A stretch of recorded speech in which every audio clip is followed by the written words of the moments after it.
Hello everyone, welcome back. तो चलिए आज हम लोग आगे क्वेश्चंस को ख़त्म करते हैं। तो पता ही है आपको क्या रोज़ एक ही बात बताएं, एक्सरसाइज 20A मेंसुरेशन का चल रहा है। और उन बच्चों से मैं बोलना चाहूँगा जो अभी भी आराम कर रहे हैं, देखो देखते देखते हम लोग क्वेश्चन 8 तक आज ख़त्म कर लेंगे, ठीक है।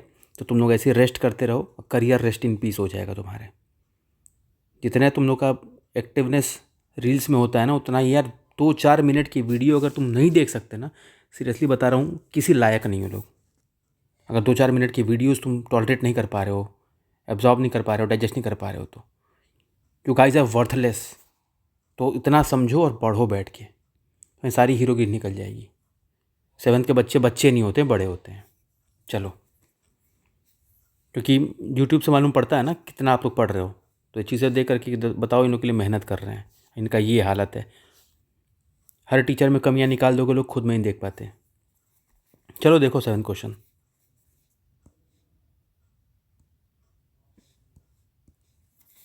सेवन्थ क्वेश्चन क्या है? The cost of carpenting, sorry carpeting, carpet बिछाने को बोल रहा, और room 50 metre long with a carpet of width. Carpet का विड्थ कितना है? 75 सेंटीमीटर। और रेट दे रखा है 80 पर metre is 19,200 rupees. Find the width of the room. मतलब रूम का आपको लेंथ ये दे रखा है, ये रूम का आपको लेंथ दे रखा है, ठीक है। अब कारपेट के बारे में बात कर रहा है, तो हम इस क्वेश्चन को उल्टे साइड से लेके चलेंगे। अब एक बात बताओ, मैं इस क्वेश्चन को रिलेट करके एक बेसिक टर्म में एक चीज़ समझाता हूँ। मान लो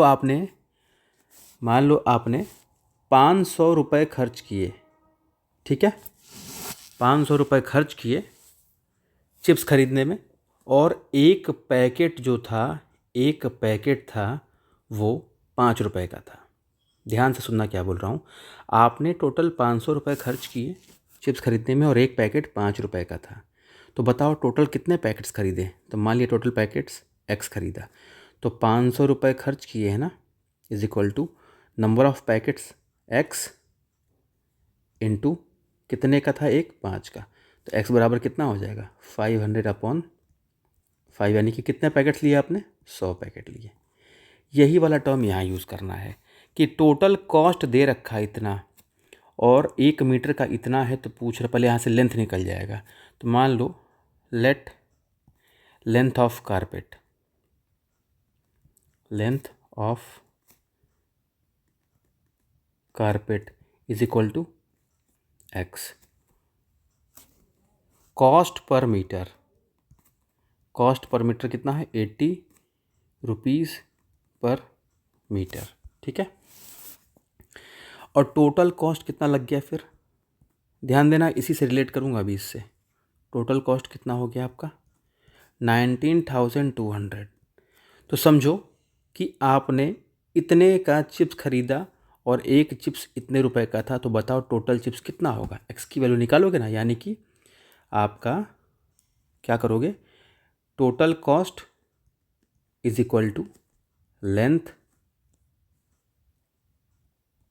लेंथ एक्स माना है, इनटू एक का कितना है, एक मतलब पर मीटर कितना है? 80। वही वाला सेम है ना कि 19,200 रुपये। मान लो इतने का कुल टोटल चिप्स खरीद लिए, 19,200 रुपये खर्च किया आपने।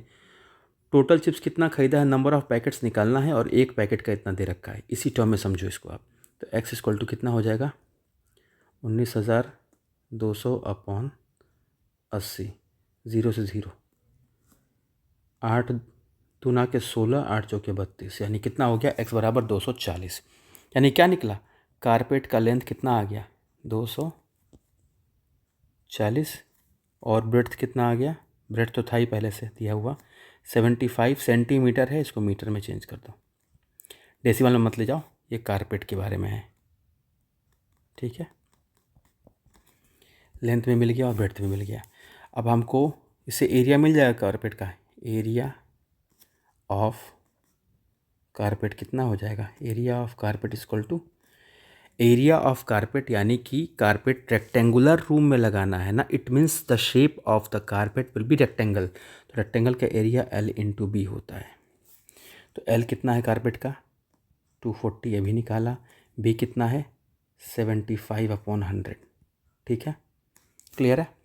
तो एरिया ऑफ कारपेट क्या होगा अब, तो एरिया, अब बताओ एरिया लगाना किस में है, रूम में।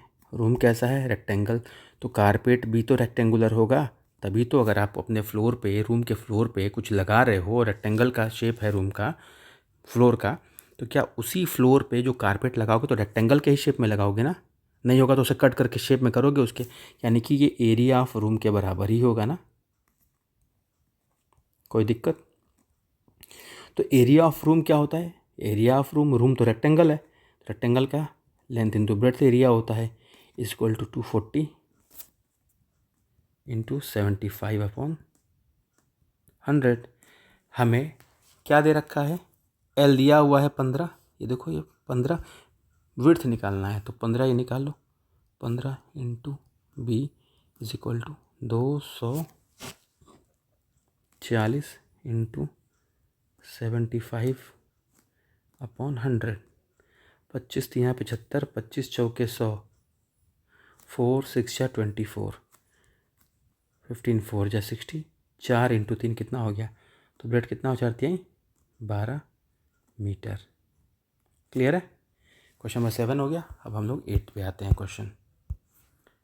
ध्यान देना, क्वेश्चन इजी है, और वो जो अभी भी आराम से बैठे हुए हैं, तुम लोग बैठे ही रहो भाई, कुछ होने वाला तुम लोग से है नहीं, वैसे भी 2 3 क्वेश्चन कराए फिर भी कोई रिस्पॉन्स नहीं है। चलो क्वेश्चन नंबर 8 की बात करते हैं।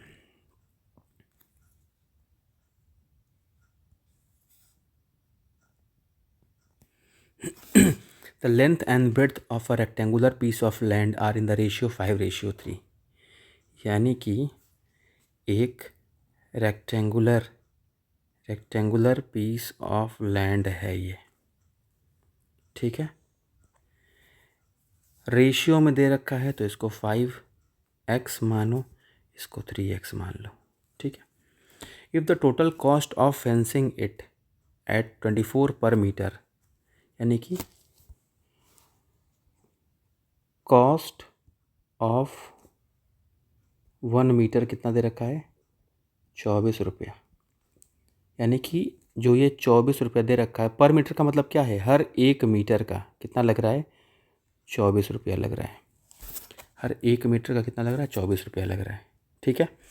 हमें पता करना है लेंथ और ब्रेड्थ, और टोटल कितना लगा, 9600, यानी कि फेंसिंग का मतलब क्या है कि आपने तार बांधा, यहाँ से शुरू किया, ये बांधते गए बांधते गए बांधते गए बांधते गए, यहाँ यहाँ यहाँ यहाँ यहाँ पूरा ये ख़त्म, यहीं पे शुरुआत हुआ ख़त्म हुआ, यानी कि कुल इसका कॉस्ट कितना, 9600 पड़ा है।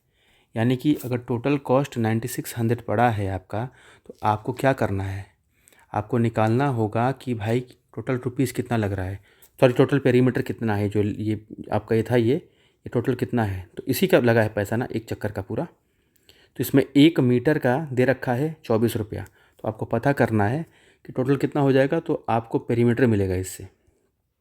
पेरीमीटर कितना, टोटल फेंसिंग जो, सॉरी टोटल कॉस्ट कितना पड़ रहा है, 9600 रुपीज़ टोटल कॉस्ट पड़ा है, और 1 मीटर का कितना पड़ा है, 24 चौका 96, यानी कि आपका क्या है, ये पेरीमीटर निकल गया, पेरीमीटर निकल गया कितना, 400 रुपये निकल गया, सॉरी 400 मीटर निकल गया।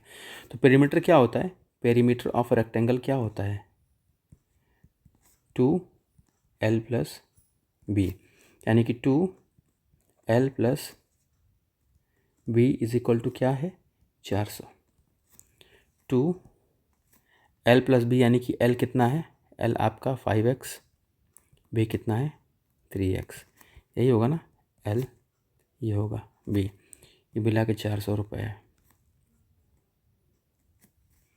तो यानी कि अब देखो 5 + 3 8x, तो 2 × 8x बराबर 400 रुपये, 8 5 × 40, 2 से 25 दूना 50, x कितना आ गया, 25।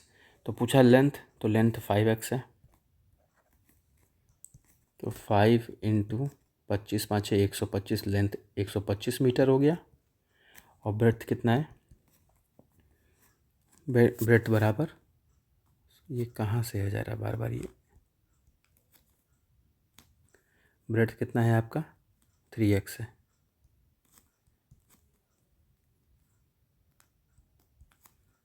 अभी क्या दिक्कत आ रही है समझ नहीं आ रहा है। 3 × 25 या 75 मीटर लेंथ आ गया, ब्रेड्थ आ गया।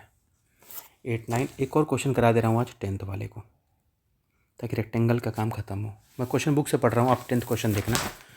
10th क्वेश्चन क्या है कि find the length of the largest pole. Length of largest pole निकालना है, क्या होगा।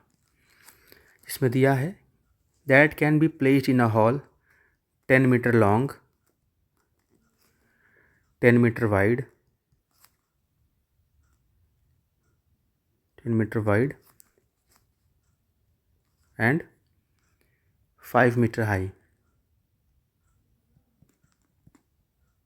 ठीक है, तो आपको एक फॉर्मूला होता है।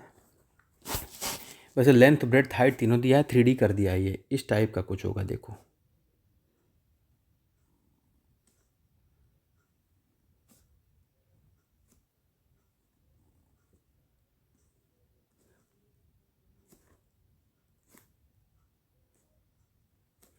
लेंथ हो गया, ब्रेड्थ हो गया, हाइट तो पूछा है। लेंथ ऑफ लार्जेस्ट पोल, तो याद रखना ये डायमीटर को कहते हैं। डायमीटर होगा ये पूरा आपका डायमीटर होगा। ये जो है इसे क्यूबॉइड कहते हैं। लेंथ ब्रेड्थ हाइट दिया तीनों, तो 3D हो गया। इसका फॉर्मूला क्या होता है, इसे डायगोनल कहेंगे हम लोग, कि लेंथ ऑफ लार्जेस्ट पोल यानी कि डायगोनल पूछ रहा है।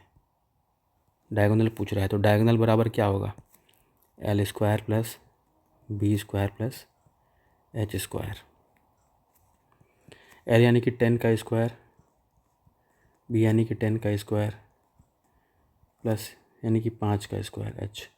ठीक है, यानी कि D = क्या हो गया, 10 का स्क्वायर 100। ये प्रॉब्लम क्या आ रही मैं समझ नहीं पा रहा हूँ, डिस्टर्ब मत कर भाई। प्लस इस 10 का स्क्वायर 100,